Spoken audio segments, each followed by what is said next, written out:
Hello everyone, welcome to my channel. आज हम इस वीडियो में इथिलीन ग्लाइकॉल के कुछ इंपॉर्टेंट केमिकल रिएक्शन डिटेल में डिस्कस करेंगे जो बीएससी लेवल के एग्जाम्स के लिए बहुत इंपॉर्टेंट है।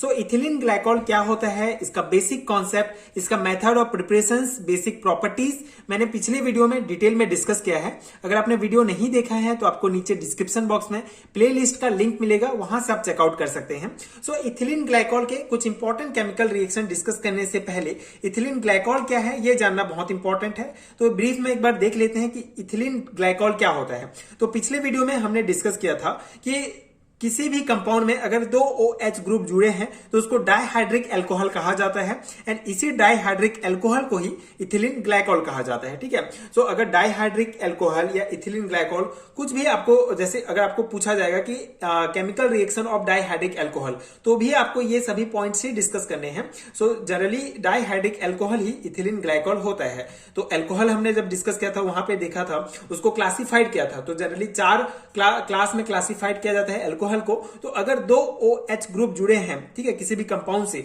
तो उसको डाइहाइड्रिक अल्कोहल कहा जाता है एंड इसका एग्जांपल है एथिलीन ग्लाइकॉल। ठीक है, तो ये स्ट्रक्चर है एथिलीन ग्लाइकॉल का, CH2OH CH2OH। इसका जो IUPAC नेम होता है इसका, ये होता है इथेन 1,2 डायोल। बेसिकली दो OH ग्रुप जो है 1 एंड 2 पोजीशन से जुड़े हैं, तो इसीलिए इसका नाम है इथेन 1,2 डायोल। ठीक है, तो ये भी इंपॉर्टेंट है। IUPAC नाम जनरली इस चैप्टर से, ये जो अल्कोहल एंड फिनॉल चैप्टर है, यहां से IUPAC नाम पूछा जाता है किसी भी कंपाउंड का। तो एथिलीन ग्लाइकॉल का IUPAC नाम होता है इथेन 1,2 डायोल। ठीक है, ये बेसिक हो गया इथिलीन ग्लाइकॉल का। अब इसके कुछ इंपॉर्टेंट केमिकल रिएक्शन डिस्कस करते हैं। सो रिएक्शन विद सोडियम, ठीक है, जब इथिलीन ग्लाइकॉल का सोडियम के साथ रिएक्ट किया जाता है तो किस प्रकार से कंपाउंड मिलता है, इसका मैकेनिज्म देखते हैं। सो सबसे पहले तो आपको थ्योरी पॉइंट्स लिखना पड़ता है। तो सिंपल सा है, ethylene glycol react with sodium to give monosodium glycolate at 50 degree centigrade and disodium glycolate at 160 degree centigrade. ठीक है, सिंपल सा है, ये पॉइंट्स आपने लिख लिया। अब इसको यहाँ पे हम शो करेंगे, ठीक है, इस रिएक्शंस के द्वारा।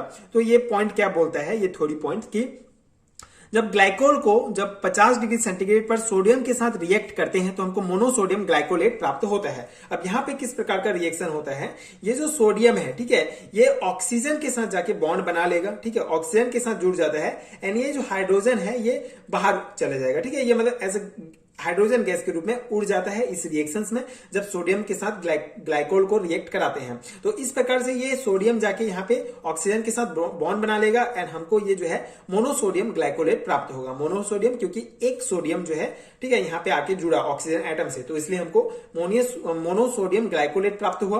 अब सेम रिएक्शन फिर से 160 डिग्री सेंटीग्रेड पर मोनोसोडियम ग्लाइकोलेट का जब हम सोडियम के साथ फिर से रिएक्ट कराएंगे तो सेम क्रिया होगी। ये जो सोडियम है इस ऑक्सीजन के साथ आके जुड़ जाएगा और यहाँ पे फिर H जो है बाहर निकल जाएगा। इस प्रकार से हमको डाइसोडियम ग्लाइकोलेट प्राप्त हो जाएगा। ठीक है, डाइसोडियम 2 सोडियम। ठीक है, सिंपल सा है ये। अब सिंपल सा है, जनरली अगर आपको पूछा जाएगा कि इथिलीन ग्लाइकॉल को सोडियम के साथ रिएक्ट कराते हैं तो कौन सा कंपाउंड प्राप्त होता है, तो सिंपल सा है, पहले मोनोसोडियम प्राप्त होगा फिर डाइसोडियम ग्लाइकोलेट प्राप्त होगा।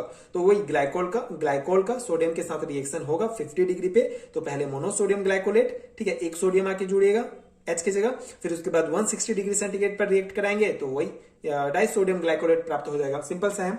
सेकंड जो है रिएक्शन, केमिकल रिएक्शन है PCl5, ठीक है, फास्फोरस पेंटाक्लोराइड के साथ जब हम रिएक्ट कराते हैं इथिलीन ग्लाइकॉल को तो पहले हमको इथिलीन क्लोरोहाइड्रिन प्राप्त होता है, फिर इथिलीन डाइक्लोराइड प्राप्त होता है।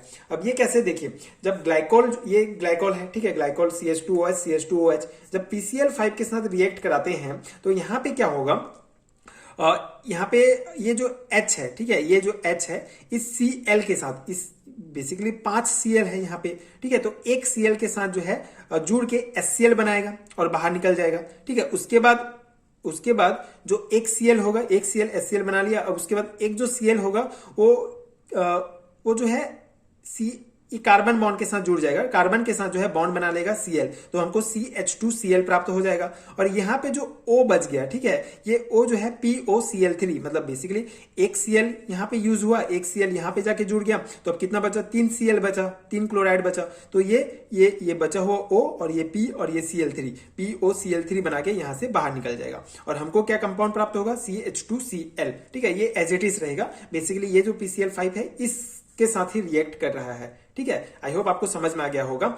PCl5, ठीक है, जिसमें से एक क्लोराइड जो है HCl के साथ बॉन्ड बना के, H के साथ बॉन्ड HCl बना के बाहर निकल जाएगा, और एक जो क्लोराइड है ये कार्बन के साथ जुड़ जाएगा तो CH2Cl प्राप्त हो जाएगा हमको, और फिर बाकी जो 3 क्लोराइड बचा वो इस O के साथ और इस P के साथ मिलके POCl3 बनाएगा और यहां से बाहर हो जाएगा, और इस प्रकार से हमको CH2Cl एंड CH2OH प्राप्त होगा, जिसे इथिलीन क्लोरोहाइड्रिन कहा जाता है। ठीक है, तो इस प्रकार से ये इंटरमीडिएट कंपाउंड हमको प्राप्त हुआ। उसके बाद फिर से जो है हम इसको रिएक्ट कराएंगे PCl5 के साथ इस कंपाउंड को, तो सेम जो है अभिक्रिया इसके ये इन दोनों का जिस प्रकार से रिएक्शन हुआ, सेम PCl5 जो है इसके साथ रिएक्ट करेगा और हमको ये CH2Cl and CH2Cl ethylene dichloride प्राप्त हो जाएगा। मतलब इसमें भी, इस अभिक्रिया में भी POCl3 बाहर निकलेगा, HCl बाहर निकलेगा।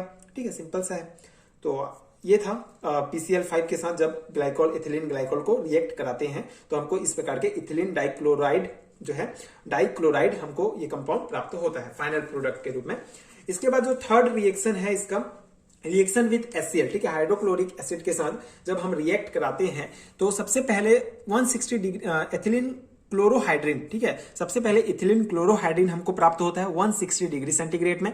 फिर उसके बाद अगेन फिर HCl की उपस्थिति में 200 डिग्री सेंटीग्रेड में जब हम रिएक्ट कराएंगे इस कंपाउंड को तो इथिलीन डाइक्लोराइड प्राप्त होगा। अब ये रिएक्शंस का मैकेनिज्म किस प्रकार से होगा, सिंपल सा है, CH2OH इथिलीन ग्लाइकोल, HCl क्या होगा। अब यहाँ पे यहाँ पे basically H plus and Cl minus होता है, तो ये CH2OH एज इट इज रहेगा, ये HCl इसके साथ रिएक्ट करेगा और CH2 ये OH ग्रुप जो है Cl ये बेसिकली ये H और ये OH, ठीक है, ये दोनों जो है H2O मॉलिक्यूल बना के यहां से उड़ जाएंगे, अलग हो जाएंगे, और ये Cl आके यहाँ पे जुड़ जाएगा तो CH2Cl बन जाएगा इथिलीन क्लोरोहाइड्रिन।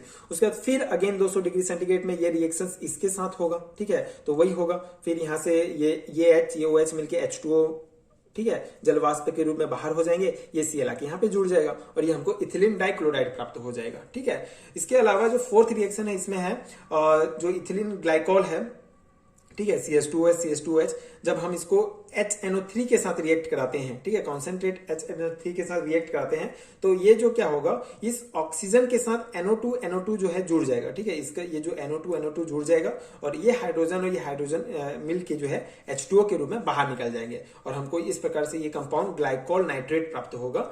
ठीक है, जब ग्लाइकोल को कॉन्सेंट्रेट HNO3 के साथ नाइट्रिक एसिड के साथ जब रिएक्ट कराएंगे H2SO4 की उपस्थिति में तो हमको ये ग्लाइकोल नाइट्रेट प्राप्त होगा। बेसिकली ये ऑक्सीजन के साथ जो है NO2 आके जुड़ जाएगा। ठीक है, बाकी वाटर के रूप में बाहर निकल जाएंगे। ठीक है, तो इस प्रकार से 4 इंपॉर्टेंट केमिकल रिएक्शंस हैं इथिलीन ग्लाइकोल के।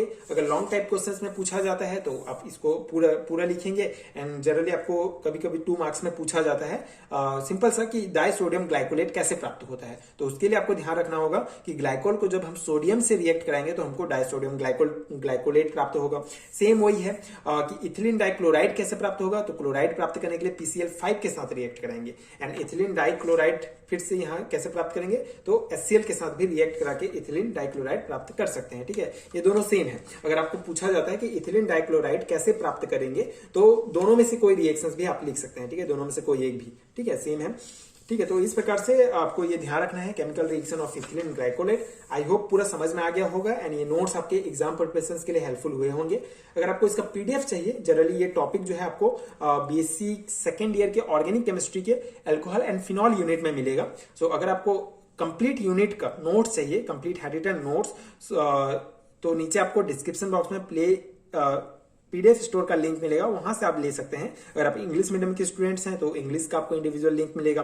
अगर आप हिंदी मीडियम के स्टूडेंट हैं तो ये सभी कंटेंट आपको हिंदी में भी प्रोवाइड होंगे, तो उसका भी आप नोट्स ले सकते हैं अपनी सुविधा के अनुसार। एंड अगर वीडियो हेल्पफुल है तो आगे की वीडियोस देखने के लिए प्लीज चैनल के साथ जुड़े रहिए। प्लीज सपोर्ट कीजिए, like share and subscribe to my channel and thank you so much for watching.